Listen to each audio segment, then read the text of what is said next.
resume is right up there with the very best. Third in the list of all-time F1 race winners and boasting that extraordinary run of 4 consecutive world titles with Red Bull. So let's remind ourselves of some of those dazzling moments from a remarkable career spent with 5 different teams. In 2007, in his second year as a test driver for BMW Sauber, Vettel's first chance to start a race came at the United States Grand Prix at Indianapolis. At just 19 years old, Vettel replaced Robert Kubica, the Polish driver still recovering from an horrific crash at the previous race in Canada. Thrust into the limelight in circumstances that would have fazed many a more experienced driver, the teenager produced a debut weekend to be proud of. Sebastian Vettel, the 19-year-old making his debut. He's 7th on the grid. Great effort from him. Vettel finished his maiden Grand Prix 8th and became, at the time, the youngest driver to score a point in F1. A safety car at the 2016 Chinese Grand Prix saw a flurry of drivers dive into the pits. Some went slowly on the pit lane entry, but a sharp-witted Vettel refused to be held up. Knowing that the pit lane still counted as part of the racetrack until the official pit entry line, he made a daring overtake and squeezed past both Nico Hülkenberg and Carlos Sainz. It was a daring, cocky and very smart move, which helped him on his way to a second-place finish for Ferrari. 2018 saw a super Saturday from Sebastian at his home race in Hockenheim, Germany. Valtteri Bottas looked to have spoiled the party for Ferrari in qualifying. Provisional pole for Valtteri Bottas. Toto Wolff cannot believe where that has come from. But with the Q3 clock running down, Vettel had other ideas. Sebastian Vettel, if he holds this lap together, could absolutely smash the track record. Here at Hockenheim, Vettel crosses the line now, and it is pole position for Sebastian Vettel in front of his home fans. I looked left on the grandstands and people were jumping up, so I thought it's looking really, really good. You don't have many of those days, especially at home, so that's really nice. To win 4 consecutive titles with Red Bull was an incredible feat, and while that era of dominance was on the wane by 2014, Silverstone was the scene for another bullish demonstration of Vettel's guts, bloody-mindedness and racing pedigree.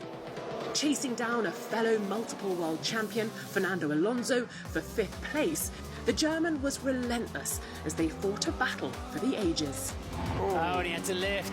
Vettel had to lift. Because he just went a little bit too wide himself, but he's still going for it. And this time he does want to get the job done going into Brooklands. But once again, Fernando Alonso fights back and just will not give up this 5th place. Vettel now switches to the inside. Alonso, does he have to give up? They're going wheel to wheel, somehow not touching as they go round Woodcote and on towards Cox, where Alonso passed Vettel on the outside a few laps ago, and on the inside, Sebastian Vettel gets it done this time. No man wanted to yield, and in the end, for this fight, Vettel wins. Racing during a global pandemic was never likely to be straightforward, even less so when you've just signed for a brand new team. So, at a race as unpredictable as Baku can be, Aston Martin would have been grateful for an experienced pair of hands on the wheel. Last lap restarts on narrow street circuits call for cool heads and steady nerves. Sebastian Vettel is coming at them as well. Perez tries to cut off Hamilton, who looks up and goes straight on. Perez leads from Sebastian Vettel, and then comes Pierre Gasly. And Vettel was in the right place at the right time to make another piece of motorsport history. Sebastian Vettel moved teams. He picks up his first podium for Aston Martin and their first podium in Formula One. Yes, mate, well done. Yes. Great job. Hey. That's a podium, man. That's a wrap. I think it means a great deal. Obviously, it's been a tough start for us, and yeah, I think it was a great race. We had good pace. That was the key. Leading the 2012 championship by 13 points from Fernando Alonso with 3 races to go, a hat-trick of world titles was on the horizon for Vettel in Abu Dhabi. But that looked much less likely after a fuel irregularity in qualifying saw Vettel sent to the back of the grid for the race, with Red Bull then opting to make some further changes to the car, which saw the German starting the race from the pit lane. And things looked like they could be going from bad to worse, the titles slipping through his fingers. This is where the incident happened, was it? Yeah, that's the damage. Damage front wing. The front wing's flapping around like crazy now. Yeah. Oh, yeah. That's why he'd be flapping around like crazy. He's had a brush with the barriers. Yeah, he said I hit the DRS. That's to tell them when the DRS is available to them. What is he doing? He's stopping all the time. Newly nosed, Vettel embarked on a mighty charge through the field until he was right on the exhaust of Jenson Button's McLaren. Here goes Sebastian Vettel on Jenson Button. Through the chicane they go, they're wheel to wheel. They haven't touched yet. Sebastian Vettel gets himself up into 3rd place, which for his own title chances are absolutely brilliant. From pit lane to P3, Vettel's brilliance kept him his lead over Alonso in the Drivers' Championship. His dream of a 3rd consecutive drivers' title still very much alive.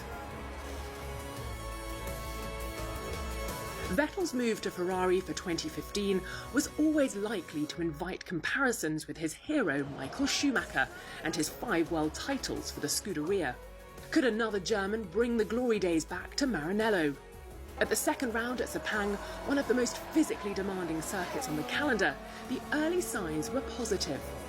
Starting on the front row behind pole sitter Lewis Hamilton, with track temperatures in excess of 60 degrees, Vettel and Ferrari played it cool, staying out while both Mercedes pitted under an early safety car. Stopping later and now on fresher hard tyres, Vettel was able to put the move on Nico Rosberg.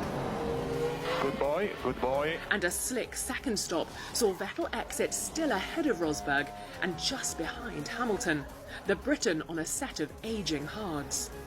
Without a win since Brazil 2013, Vettel wasn't going to let this opportunity slip by. Sebastian Vettel swerving, weaving, dancing to the checkered flag. He wins. Yes! Sì, ragazzi! Oh, mi senti? Grazie, dai, forza Ferrari! Ferrari were back on the top step for the first time in 2 years. The significance of an incredible win was not lost on the man himself. The day today, the race, really spot on. The whole team was there. Great strategy, great pace. So we beat them fair and square. So thanks to the team here, thanks to all the team in Maranello. In 2012, the driver's title went down to the wire, and Vettel needed all his experience and skill to eke out a finish that would secure him his 3rd successive crown. But he did it the hard way, leading Ferrari's Fernando Alonso by 13 points as they arrived at Interlagos. The tricky wet-dry conditions saw both men qualify poorly. Vettel 4th and the Spaniard down in 8th. But a terrible start from the German saw him drop down the order, while Alonso shot forward. And things quickly got worse for the defending champion. Oh, look, it's a Red Bull! It's a Red Bull! It's Sebastian Vettel in the middle of the track! It's the worst possible scenario for Sebastian Vettel, who started on the 2nd row and is now running right down at the bottom of the field. Up ahead, Alonso passed Vettel's teammate Mark Webber for P3, making him the champion-elect out on track. But despite a damaged side pod and dropping all the way down to 22nd place, Vettel began to cut his way through the field. Rain and safety cars played their part, with Vettel being allowed through by Schumacher into the 6th place he needed to secure the title. One of F1's most chaotic races came to an abrupt end when Paul di Resta crashed on the start-finish straight, bringing out the safety car to guide the remaining drivers home. Alonso was 2nd, but crucially, Vettel's 8 points were enough for him to claim F1's ultimate prize by just 3 points. You're the world champion! You're the triple world champion, Sebastian Vettel! You are the man. You're a triple world champion. I'm really proud of all the guys in the team. You know, I'm proud of what we have achieved. It's really not possible to find the right words.